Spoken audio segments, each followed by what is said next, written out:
नमस्कार मित्रों, आज की ये वीडियो डीएलएड फोर्थ सेमेस्टर के लिए है, जिसका सब्जेक्ट है आरंभिक स्तर पर भाषा और गणित का विकास। और आज का जो आकर्षण बिंदु है वो है लेखन प्रारंभ कराने संबंधी सावधानी, अर्थात जो छोटे बच्चों हैं उनके लेखन को जो तैयारी कराई जाती है, उनके लिखावट के लिए, लेखन कला को विकसित करने के लिए, डेवलप करने के लिए आज उसके विषय में हम लोग अध्ययन करेंगे, बातें करेंगे।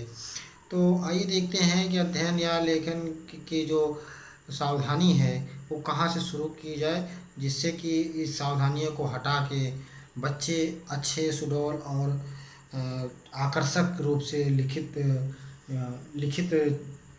जो शैली है या लेखन की जो कला है, इसको अच्छे से सीख सकें। तो इसमें जो सावधानियां हैं, इसमें देखिए आज के चलन में और पहले के चलन में अब काफ़ी अंतर आ गया है।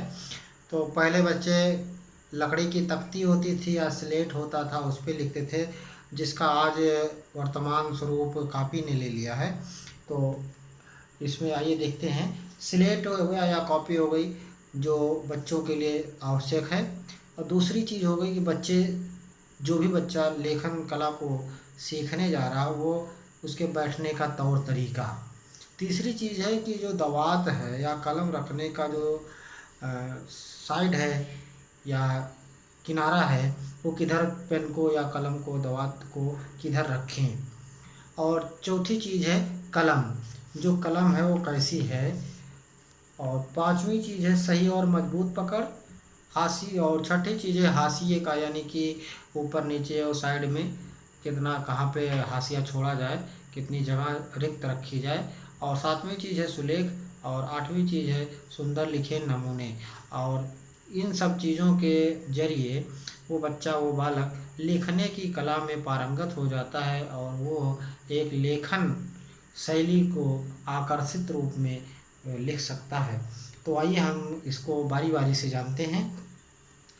जो पहली चीज़ है स्लेट या कॉपी, तो इसमें क्या होता है, पहले तो भाई देखो तख्ती हुआ करती थी, फिर उसके बाद स्लेट आया, अब वर्तमान में चल रहा है वो कॉपी है। तो जो मान लिया स्लेट है, तो पहले स्लेट पे लाइन खींच दी जाती थी बच्चों के, ये सीधा लिखेगा बच्चा। उस पर कालिख पोत दी जाती थी कि उसमें अच्छा जो लिखा जाएगा, चौक से, खड़िया मिट्टी से, वो सही से दिखेगा साफ साफ। अब क्या है, अब कॉपी है, पेंसिल है, इरेजर है। अब इन सब चीज़ों की जगह, स्लेट की जगह किसने ले लिया, कॉपी ने ले लिया है। तो सबसे बढ़िया तो ये होना चाहिए कि उस समय तो जो स्लेट होती थी उसके बारे में बात की जाए। लकड़ी की जो जिस पे क्या बोलते हैं, उसकी तख्ती होती थी, उस तख्ती के लिए जो है होना चाहिए था कि मजबूत हो। अब आज के परिदृश्य में तो वो मजबूत कह नहीं सकते, क्योंकि कॉपी मजबूत, यानी कि, लेकिन कॉपी जो होती है वो कॉपी होनी चाहिए कैसे। अब वो तो उसमें तो हम लोग क्या करते थे कि कालिख पोत देते थे, वो काली हो जाती थी, उस पर खड़िया मिट्टी से लिखाई की जाती थी, वाइट तरह से, वाइट वो खड़िया मिट्टी होती थी, तो उस पर लिखावट जो है साफ साफ अच्छे से समझ में आती थी। अब आज की कॉपी में कैसा है, तो कॉपी का जो चुनाव करना है, कॉपी के चुनाव में क्या करना, जो भी कॉपी है बच्चे ने ले रखी है, उसको बढ़िया सा कागज़ हो, उसका पन्ना खूब बढ़िया सा साफ सुथरा, बिल्कुल चमचमाता हुआ सफ़ेद पन हो, उसमें सफ़ेदी हो, उस तरह की कॉपी रखनी है। दूसरी चीज़ है सीधा बैठना। बच्चों को देखा होगा आपने कि वो झुक के बैठ जाता है, कहीं इधर टेढ़ा कहीं उधर टेढ़ा। तो क्या है, या बहुत कॉपी को बहुत नज़दीक ले लेता है, बहुत आँखों के सामने उसको करके रखता है। तो इस तरह से बच्चों को क्या करना है, हमको सिखाना है कि आप बच्चा जो भी है उस बच्चे को सीधा बिठाना है, बिल्कुल 90 डिग्री में। और उससे कॉपी और जो आँख की दूरी है वो कम से कम 1 फीट रखना है।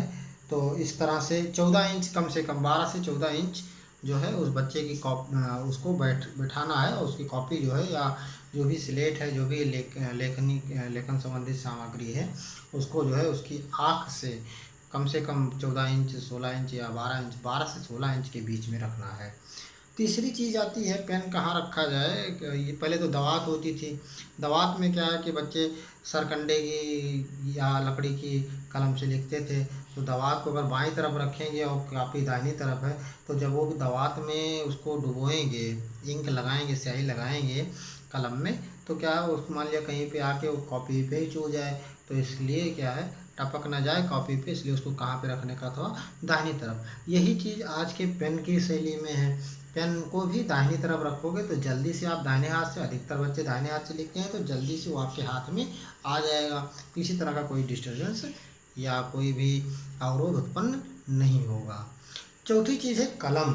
जो कलम है हमारी, वो जो रखने का तौर तरीका है वो बहुत ही, पकड़ने का पहली बात तो अभी पकड़ने की बात आगे कर लेते हैं। कलम को भी दाहिनी ही तरफ रखना है, और कलम जो भी खरीदना है, जैसे कलम पहले थी पेंसिल, अभी तो पेंसिल की ही बात आएगी। तो पेंसिल क्या है अच्छी सी होनी चाहिए, जिसको हम कॉपी पे लिखे बच्चा अगर, तो उसको इरेज करें तो पन्ने को में कालिख ना कर दे, और वो जो है आराम से मिट जाए, कालिख ना करे, या फिर वो कहीं उसकी नोक इतनी ज़्यादा नुकीली ना हो कि बच्चा जो लिखे तो पन्ने को ही फाड़ दे।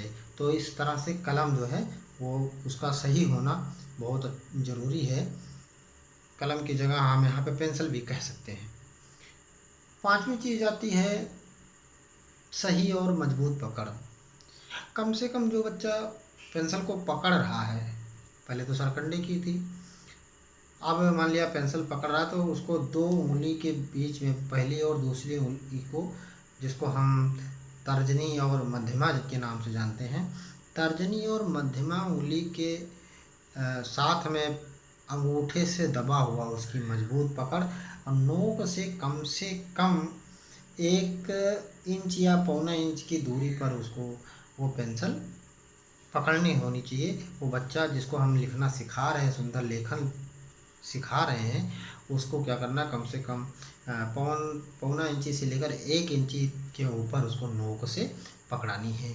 तो सही और मजबूत पकड़, मजबूत भी पकड़ लेना है, ऐसा नहीं कि उस ऐसा पकड़े कि उसकी उंगली ही दर्द करने लगे, और ऐसा ना हो कि इतनी ढीला पकड़े कि वो टपक जाए नीचे। तो इसलिए इस मजबूत और सही पकड़ भी बच्चे को सिखाना बहुत आवश्यक है। छठी चीज़ आ रही है आपकी हाशिए का ध्यान। कोई भी आप लेखन शैली या लेख लिखते हो, प्रार्थना पत्र या कहीं पर कोई भी पत्र लिखते हो, तो उसमें क्या होता है ऊपर और नीचे और बाईं तरफ हम लोग क्या करते हैं, हाशिया या खाली या रिक्त स्थान छोड़ देते हैं।